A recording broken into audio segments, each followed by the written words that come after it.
Здравейте, аз съм Жоро Исаев от строителния ремонт и Жоро Исаев.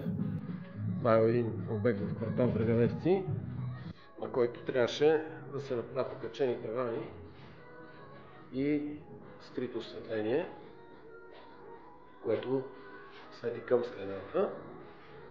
Страниците на 5 см от стената, от двете страни, и предетът е 15, за да може корниза с петето да се движи свободно и да не се удря в тавана. Шини с осветителни тела бяха поставени.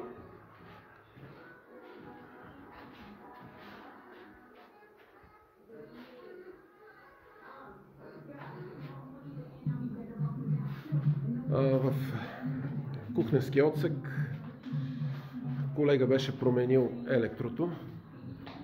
На видеото, което ще има описание към него в началото на ремонта, се вижда как е разбито и изкъртено всичко. Всичко е запълнено, шпакловано, финосано и шлайфано.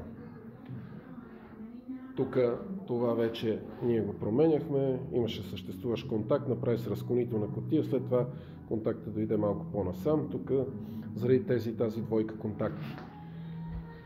Тук също телевизия, интернет и имаше един контакт, всичко беше изместено малко в ляво. Първият контакт, където се намираше, в момента е разклонителна кутия, затворена, не се вижда. Коаксиален кабел, FTP за интернет и два контакта. Тавана е цялостно шпаклован с шитрок.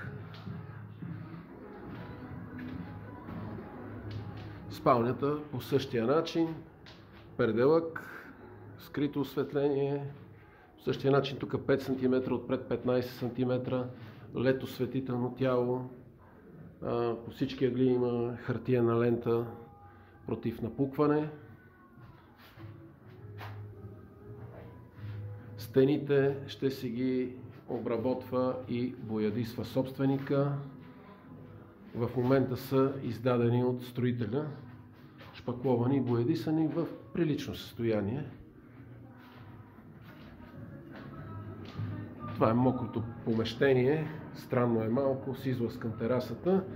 Тук имаше един контакт, беше дигнат по-нависоко, направи се горе разклонителна кутия, разклони се, от тази страна също излаз за контакт, контактът слезна по-надолу, тук този беше някъде тук висок, тук на тази височина, слезна се тук. Банята, тавана го имаше, но не беше шпаклован. Шпаклова се, фугира се, изрязаха се отвори за луните, монтира се, LED лента в края, тук ще е душа. Колегата от утре ще почва да кичи банята.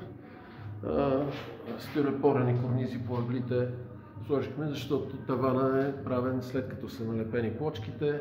Имаше големи разстояния до стената. Шпаклова се, но най-вероятно ще напука и затова се сложиха корнизи стиропорени. Това е от мене. Ако желаете, може да посетите сайта ми Строителни ремонти Жоро Исаев или YouTube канала ми Жоро Исаев Строителни ремонти. Чао, чао!